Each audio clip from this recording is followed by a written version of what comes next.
ভাই বুঝছেন, এই ঘড়িটা মনে করেন ডাইরেক্ট ইম্পোর্ট করা। এটা ফুল সিঙ্গাপুর থেকে ডাইরেক্ট ইম্পোর্ট করে আনা। এটা অর্ডার দেয়, ভিতরে গোল্ড, এই সাইডে গোল্ড। আসলে হ্যাঁ, আর কি বলেন ভাই, আমার কি যেমন হয় নাকি? আমি তো এই বাংলাদেশে তেমন থাকি না। আচ্ছা, আপনার পাঞ্জাবিটা তো অনেক সুন্দর লাগতেছে। তা এটা এটা কোথেকে আনছেন? এই ঈদের আগে বর্ডার থেকে নিয়ে আসি, ইন্ডিয়া থেকে। ঈদের তেমন ঈদের আগের দিনটা আপনি সারাদিন আমার সাথে দিলেন, আমি আমেরিকা থেকে আসলাম আপনার সঙ্গে দেখা করতে।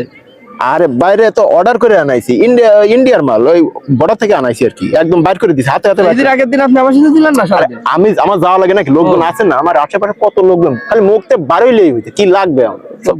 তোমার পাঞ্জাবিটা কোন থেকে নিচ্ছ? সুতির মাল মনে হচ্ছে। না না ভাই, কি বলেন, আমি ওই যে ঢাকায় গেলাম না সংসদ ভবনে, ওইখান থেকে আমি ফুল সিঙ্গাপুর থেকে ইম্পোর্ট করে আনছি। আমার এই সানগ্লাস টানছি। আব্দুল্লাহ, পাঞ্জাবিটা সুতির মাল মনে হচ্ছে। কি সুতি মাল? কি বলেন? কোন থেকে? এটা একটা সুতের কেজি 8,000 টাকা করে। একটা সুতি। কি বলো? কোথা থেকে? এটা ফুল সিঙ্গাপুর থেকে ইম্পোর্ট করা। সিঙ্গাপুরে? হ্যাঁ, ফুল সিঙ্গাপুর থেকে, ঢাকা থেকে। আর ভুল হচ্ছে না, মিঠাপুকুর হোটেল কালকে দেখছি ব্যানে বেচছে। আপনি কি করেন? মিটা গোলারে সব পাঞ্জাবি, আমার হাতের গোলটা দেখছেন ফুল একদম সোনা। আরে রাম, আমার এই পাঞ্জাবির একটা সুতির দামই 10,000 টাকা। আপনি খালি কলি হবে, আপনি খালি উল্টা পাল্টা কথা কন। মিটা যে তোমার কি খবর? পাঞ্জাবিটা তো ভালো লাগতেছে, কি কোথা থেকে আনছো? হ্যাঁ, আরঙের থেকে ভাই। আমি তো ব্র্যান্ড ছাড়া পড়তে পারি না তো ভাই। কাড়ারে নাড়া খেলো। আর আড়াই, আমি চিন্তা করছি কারো আড়াই নাড়া ছিল, এই জন্য। কি বলে ভাই? লোকাল। ভাই তোমার কি খবর? গেছে আজকে আমার দিকে তো সিরিয়াল আসতে, আল্লাহ বাসায় আজকে।